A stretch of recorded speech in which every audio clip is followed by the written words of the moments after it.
ہماری اس ٹیم کی جان، ہماری اس ٹیم کے بہت ہی اہم ممبر نیورو سرجن ڈاکٹر سید سمر رضوی صاحب کا میسج آیا ہے، آپ لوگوں نے شاید دیکھا ہو سائٹ پہ، کہ انہوں نے کہا جی میری خواہش پر ایک دفعہ پھر وہ چلا دیں، حوالہ مل گیا.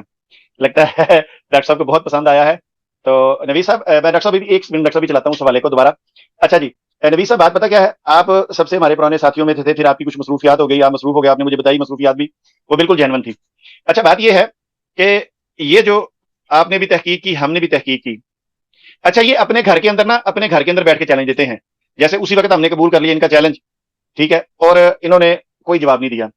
یقین کیجئے میں ابھی بھی اسی لیے کہہ رہا ہوں، علامہ صاحب نے بھی کہہ دیا، سارے ہمارے ساتھی ان کو کہہ رہے ہیں کہ ابھی بھی لوگ مجھے اور میرے کزن کو سننا چاہتے ہیں یوز آصف کے موضوع پہ. میں اس دن ان سے کہتا رہا کہ آپ پہلے لوگوں کو بتا دیں کہ فلاں دن ہم گفتگو کریں گے، آپ کچھ مجھے سوال کیجئے گا، کچھ میں آپ سے سوال کروں گا خوشبو لگا کے. آپ کچھ دوست پوچھیں گے خوشبو لگا کے کیوں؟ کیونکہ ایک قادیانی نے مجھے یہ میسج کیا شروع میں جب دکاندار صاحب سے بات چل رہی تھی کہ آج آ جانا ذرا خوشبو لگا کے، پھر تمہارا اشر دیکھیں گے. تو میں نے اس کو میسج کا جواب دیا، میں نے کہا جب بھی قادیانیوں سے گفتگو ہم کرتے ہیں تو ہم خوشبو لازمی لگاتے ہیں، ورنہ کیونکہ وہاں سے بو آتی رہتی ہے تو پھر ہمارے لیے مسئلہ کھڑا ہو جاتا ہے. تو میں نے اسی لیے کہا کہ جب بھی ہم ان کے چینل پہ جائیں گے خوشبو لگا کے، تاکہ ہمیں وہ اسمیل نہ آئے. اچھا جی ڈاکٹر صاحب نے کہا ہے جی بہت شکریہ.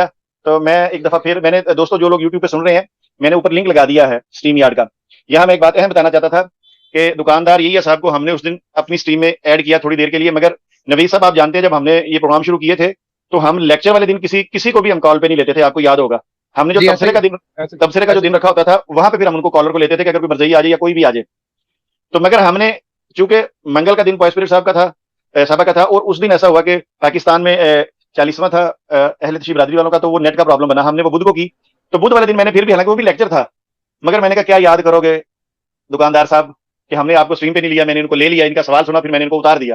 کیونکہ یہ تمام دوست سن لے کہ جس دن لیکچر ہوتا ہے اس میں ڈاکٹر صاحب کا لیکچر ہو، عمران جٹ صاحب کا لیکچر ہو، پائسپیرٹ صاحب کا لیکچر ہو، یا ہمارے کسی اور دوست کا لیکچر ہو، پھر ہم اس وقت اپنی اسٹریم میں قادیانی کو اس لیے نہیں لیتے کہ وہ پروگرام کو خراب کرتے ہیں آخر میں آ کر. اور آج جیسے ہم بیٹھے ہیں، کوئی قادیانی آئے گا ہم اس کو لیں گے، اس کی بات بھی سنیں گے، کیونکہ آج کوئی لیکچر نہیں ہو رہا. اسی طرح ہفتے والے دن جو ہم پروگرام کرتے ہیں کہ ان کے مستند مربیان کے بارے میں، اس دن بھی ہم ان کو کال پہ لے سکتے ہیں. تو چلیے جی دوبارہ سنیے ڈاکٹر صاحب، آپ کی فرمائش پہ ہم دوبارہ لگا رہے ہیں جی، سنیے. ربی جی کو کیا ہوا ہے، جھوٹ کیوں بولتا ہے، خائن تھا یہ پہلے اب ہو گیا ہے، روحانی خزائن اس میں پڑی ہے نہیں، مرزے کا دیانی کی یہ مانتا نہیں، مربی ہل گیا کیونکہ حوالہ مل گیا. کیا بتاؤں یارو، یہ پورا کلٹ ہل گیا، یہ کلٹ ہل گیا، ہل ہی گیا، مل گیا حوالہ، مل ہی گیا، مل گیا حوالہ مل گیا، کون مل گیا، حوالہ مل گیا. ماشاءاللہ پوری کاسی کی ہے پائسپیرٹ صاحب، دل کی گہرائیوں سے آپ کے لیے دعا نکلتی ہے. تو بہت شکریہ. لے جی ڈاکٹر صاحب اگر خیر اچھا لگا ان کو سن کے دیکھ کے. شمس الدین بھائی آپ بڑے نوٹی اور بڑے شرارتی ہیں، یہ آپ بچپن سے ہیں یا یہ قادیانی چھوڑنے کے بعد بنے ہیں؟ میرا ایک تو یہ سوال آپ نے جواب دینا بعد میں. دوسری چیز یہ ہے کہ وہ کچھ ہوتا ہے کہ گانا جو ہے اس کی زبردست جو ہے نا وہ میلوڈی کو جو ہے وہ استعمال کیا ہے اسپرٹ صاحبہ نے، تو مجھے کچھ ایک بدیہی طور پر شعر یاد آ گئے ہیں، میں نے بھی کسی گانے میں وہ عرض کرنا چاہتا ہوں. اجازت ہے مجھے؟ جی اجازت ہے جی. ٹھیک ہے، میں آواز میری بڑی مندی سی ہے تو مگر میں کوشش کر لیتا ہوں. جی ٹھیک ہے. کتابوں رسالوں میں مرزا جی کو پڑھنا پڑا، کتابوں رسالوں میں مرزا جی کو پڑھنا پڑا، تب جا کر یہ ڈرامہ کھلا، یوز آصف اور عیسیٰ جدا، حوالہ مل گیا، کون مل گیا، حوالہ مل گیا. جی میری گزارش ہے. ماشاءاللہ بھائی، آپ یہ کیوں کہہ رہے ہیں کہ میری آواز اچھی نہیں ہے؟ کلام بھی شاندار، ماشاءاللہ آواز بھی شاندار، جزاک اللہ. یہ دو شعر میں آپ کی اسٹریم کے گوشت کرنا چاہتا تھا. اس کے علاوہ ایک اور بات ہے، پہلے آپ اپنے نوٹی اور شرارتی ہونے کی جو ہے اس جواب دے دیں، پھر میں آپ کو مزے کی خبر دیتا ہوں. جی عامر بھائی، اصل میں مزاح کی عادت میری کافی پرانی تھی، اور چونکہ گھر میں سب سے چھوٹا تھا، 2 نمبر نہیں تھا کم از کم، چھوٹا تھا سب سے, ٹھیک. سمجھنے والے کے لیے اشارہ ہی کافی ہے. تو کچھ ماحول میں ایسا تھا کہ ان کو یہ جو میرے رضائی چچو ہیں ان کے ساتھ بھی میں نے 1-2 دفعہ مذاکرہ میں بات کی ہے. ایک ہمارا جھگڑا ہوا تھا چناب نگر کے اندر, تو پھر اس وقت یہ سپورٹس کے صدر تھے چناب نگر ابوا میں. تو پھر جب چونکہ وہ معاملہ اتنا بڑھ گیا کہ وہ بات پولیس تک جانی تھی, تو پھر میرے جو دادا جی کے دوسرے بھائی تھے نا, ان کو جا کے گھر والوں نے ریکویسٹ کی کہ آپ جا کے مرزا مسرور صاحب کیونکہ سپورٹس کے صدر ہیں تو ان کو رشتہ یاد کرائیں کہ ہم ان کے کیا لگتے ہیں, تاکہ ان کو پتہ چل جائے ہمارے اپنے بچے ہیں, تو ذرا تھوڑا سا کچھ صلح کرا کے تو معاملہ رفع دفع کر دے, پولیس تھانے تک بات نہ جائے.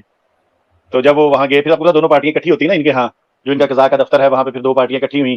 وہاں پہ پھر انہوں نے پوچھا, تو ہم نے کہا جی 10-12 لوگ اکٹھے لڑ رہے تھے گراؤنڈ کے اندر, پتہ نہیں کس نے مار دیا. وہ بار بار میری طرف اشارہ کرتے جی اس نے کک ماری ہے جس وجہ سے لڑکا بے ہوش ہوا ہے, پونا گھنٹہ بے ہوش رہا ہے. تو وہ پھر مرزا مسرور صاحب نے جفیاں جفیاں, کیونکہ ان کو بھی اکثر عادت ہوتی ہے نا جفیاں ڈلوانے کی, تو چلو جفی جفی پاؤ معاملہ رفع دفع کرو. تو یہ عادت کچھ بچپن سے ہی ایسی تھی کہ میں مذاق کرتا تھا. ابھی تو بہت زیادہ مجھے لوگوں نے کہا کہ آپ ہوسٹ ہیں تو آپ اس طرح کی چھیڑخانی نہ کیا کریں, مگر وہ مجبوری ہے, اب کیا کریں. قادیانی کتب جب میں نے پڑھی ہیں, جب میں نے صحیح کو پڑھنا شروع کیا تو مجھے اس سے ایسی ایسی باتیں ملی کہ میں اب ان کو اپنے پیرائے میں, جس طرح مرزا صاحب نے بہائی مذہب سے دعویٰ جات چوری کر کے اپنے پیرائے میں آگے ان کو پیش کر دیا, تو میں بھی اسی طرح کرتا ہوں. تو یہ شکر الحمدللہ کہ آپ نے دیکھا کہ ہمارے یعنی چینل پہ نہ ہونے کے باوجود پوائس اسپرٹ صاحبہ ہمارے درمیان اس طرح موجود رہتی ہیں. تو ماشاءاللہ یوز آصف, میرا خیال ہے کہ اب میں نے تو ویسے کہا تھا ہم نے آپ کی جان نہیں چھوڑنی, اب آپ کچھ بالکل. تو ان کو لوگ جو ہے وہ جی بولیے آپ. اچھا, ان کو لوگ جو ہے نا جس طرح وہ کہتے ہیں نا کہ 2 بندوں کا کوئی علاج نہیں ہے, ایک پاگل تھا تے جڑا نہروں پار کھلو کے نعرہ مارے, تو انہاں نوں لوکی چھیڑ کے نس جان کرن گے, یوز آصف کہہ کے یوز آصف ہوئے تو نس جان کرن گے. اچھا خیر, ان کی چھیڑ بن جائے گی. ان کے سٹریمز کے اندر سوالات ہمارے مسلمان دوستوں کو اور پھر عام احمدی کو یہ سوالات رکھنے چاہیے, جو حوالہ بڑا قیمتی حوالہ, بہت قیمتی حوالہ. جب حوالے کے حوالے سے شمس الدین بھائی نے بات کی تھی, مجھے یاد ہے کہ میں جو بات کرنے لگا ہوں نا, وہ بات جو میں کرنے آیا تھا بات وہ بھی کر دیتا ہوں. اور اس حوالے سے کچھ بیک ڈور بات چل رہی تھی سلیم میر صاحب کے ساتھ. میں کوشش کروں گا کہ اخلاق اور ادب کا دائرہ کار نہ چھوڑوں, تاکہ کسی قسم کا کوئی عذر نہ مل سکے فرار اختیار کرنے کا. سب سے بنیادی شرط ہمارے لیے یہی رکھی گئی تھی کہ عامر حق جو ہے نا وہ یہ پہل کر دیتا ہے. خیر, سلیم میر صاحب سے بیک ڈور بات چل رہی ہے, تو میں نے شمس الدین بھائی سے مشاورت کی, بات کی, اور میں نے کہا کہ اس حوالے سے چونکہ ان کی اسٹریم اور اس موضوع سے ریلیٹڈ گفتگو چلی تھی, اور یہ ہمارے بڑے پیارے دوست بھی ہیں, بھائی بھی ہیں, ہمارے بزرگ بھی ہیں, ہمارے ساتھی بھی ہیں اس سفر کے, تو ان سے پھر گپ شپ چلی. تو انہوں نے مجھے کہا کہ ایک دن ویٹ کر لیا, وہ پھر ویٹ کیا گیا. اور میں حیران رہ گیا ہوں ماشاءاللہ یہ حوالہ دیکھ کر, کہ میں نے بھی جب اپنے مائنڈ کے اندر جب ذرا تھوڑا سا گھمایا اپنے آپ کو کہ کس کوئی حوالہ, میرا اللہ جانتا ہے مجھے نہیں پتا تھا کہ یہ حوالہ ہے. میں ایک اور حوالہ لیے بیٹھا تھا اپنے ذہن میں کہ جو اس حوالے سے یہ نکالیں گے حوالہ شمس الدین بھائی, میرے ذہن میں ایک اور حوالہ تھا. مجھے نہیں پتا تھا کہ یہ اتنا قیمتی میزائل شمس الدین بھائی نے سنبھال کے رکھا ہوا ہے. ایٹم بم, میں سمجھتا ہوں یہ ایٹم بم ہے, بلکہ ہائیڈروجن بم ہے, یہ تباہی پھیر کے رکھ دے گا. اچھا, اس حوالے سے میں بتاتا چلوں کہ شمس الدین بھائی کی اسٹریم کے اوپر میں نے اس چیز کا اظہار بھی کیا تھا, اور شکریہ. اچھا, اس حوالے سے جو حوالہ میرا, میں اسٹریم جو سلیم میر کی بات ہے وہ تھوڑا سا کرتا ہوں. بڑی زبردست بات جی ماشاءاللہ اسپرٹ صاحبہ نے جو یہ حوالہ نکالا ہے, یہ حوالہ اتنا قطعی الدلالہ ہے, قطعی ثبوت تو اس لیے کہ ان کے مسلمات میں سے ہے, مگر یہ قطعی الدلالہ اتنا زبردست حوالہ ہے کہ اس میں ڈٹو وہ الفاظ ہے جن کا مطالبہ وہاں سے کیا جا رہا ہے. اس لیے اس کی دلالت پر قطعیت آ گئی کہ سری نگر بھی وہاں مینشن ہے, قرآن شریف بھی مینشن ہے, قبر بھی مینشن ہے, اور عیسیٰ بھی مینشن ہے, پورے سیاق میں, اور حوالہ قطعی الدلالہ ہے. میرے دل میں جو حوالہ تھا نا وہ, میں چونکہ یہ حوالہ اتنا بڑا میزائل آپ نے پھینک دیا ہے, تو میرا تو اس کے سامنے ٹھوس پٹاخہ بھی نہیں ہے, تو اس کا میں ذکر بہرحال پھر بھی کرنا چاہتا ہوں. میں نے ایک دفعہ قادیانیوں کے گروپ کے اندر چند بیٹھے تھے, ان سے سوالات بھی کیے, تو جرمنی کا ایک مربی بڑا اچھل کود رہا تھا. میں نے دیکھا کہ یہ ذرا بہت زیادہ لائم لائٹ میں ہے, ذرا اس سے ہی سوال کرنا چاہیے, تو یہ ان کا بڑا لگتا ہے. تو میں نے وہاں کہا, میں نے کہا حضرت مجھے یہ بتائیں قرآن کی کتنی صورتیں ہیں؟ کہتے ہیں جی 114. میں نے کہا پکی بات ہے, وہ 15ویں کچھ بھی تو نہیں ہوئی؟ کہتے ہیں جی 114 ہی ہیں. میں کہا ٹھیک ہو گیا. میں نے کہا مجھے یہ بتائیں 114 صورتوں میں کسی جگہ پر یہ لکھا ہے قرآن میں کہ عیسیٰ علیہ السلام کی قبر اس دنیا کے اندر ہے کسی جگہ پر؟ وہ کہنے لگے جہاں تک میرا علم ہے کسی جگہ پر بھی نہیں لکھا. میں نے کہا اگر کوئی کہے کہ قرآن کے اندر لکھا ہوا ہے کہ عیسیٰ علیہ السلام کی قبر اس زمین کے اندر ہے, آسمان پر ان کا نام و نشان بھی نہیں, اس کے بارے میں کیا کہتے ہیں؟ کہنے لگے بالکل جھوٹ ہے, تو قرآن کے اندر تو نہیں ہے, کم از کم میرے علم کے مطابق جھوٹ ہے. میں کہا ٹھیک ہے. میں نے مرزا صاحب کا حوالہ رکھا سامنے جناب, ٹھیک ہے, جس میں مرزا صاحب کہتے ہیں کہ قرآن بضرب دہل یہ فرما رہا ہے کہ عیسیٰ کا کوئی نام و نشان آسمان میں نہیں بلکہ وہ زمین میں دفن ہے. میرے دل میں یہ والا تھا کہ جو اس حوالے سے آپ ماشاءاللہ پیش کریں گے, مگر میں بہت حیران پریشان ہوا ہوں. حقیقت یہ ہے کہ اتنی خوشی شاید امریکہ کو اسامہ بن لادن کو ڈھونڈ کرنا ہوئی ہو جتنا اس حوالے کے مل جانے پر مجھے ہوئی ہے. میرے لیے بہت اہم اور بڑا پیارا حوالہ ہے یہ. ایک تو یہ چیز. سلیم میر صاحب کے حوالے سے جو میں بات کرنا چاہتا ہوں وہ یہ ہے, آپ کی اسٹریم کے توسط سے یا صاحب کے ساتھ شرائط مناظرہ کے دوران سلیم میر صاحب محترم جرمنی کے, جن کو میں آپ کی زبان میں کہہ رہا ہوں, میں کو ادب و احترام کا کوئی دامن نہیں چھوڑا, ایک ٹانگ والا آپ جن کو کہتے ہیں, تو وہ جو سلیم میر صاحب ہیں مائنڈ روسٹر صاحب, انہوں نے دعویٰ کر دیا کہ یوز آصف اور عیسیٰ علیہ السلام ایک شخصیت ہیں, یا عیسیٰ علیہ السلام کی قبر کا سری نگر محلہ خان یار میں ہونا یہ اصولی مسئلہ نہیں فروعی ہے. اس پر میں نے یہ سمجھا کہ یہ عام احمدی کو دانستہ طور پر جو ہے نا وہ مس گائیڈ کر رہے ہیں اور ایک مس کنسپشن پیدا کر رہے ہیں, یہ کہہ کر کہ جناب یہ کوئی اصولی مسئلہ نہیں ہے فروعی ہے, تاکہ عام احمدی فوکس حیات و وفاتیں پر رکھے عیسیٰ علیہ السلام پر, بلکہ یہ جو اتنا بڑا ایک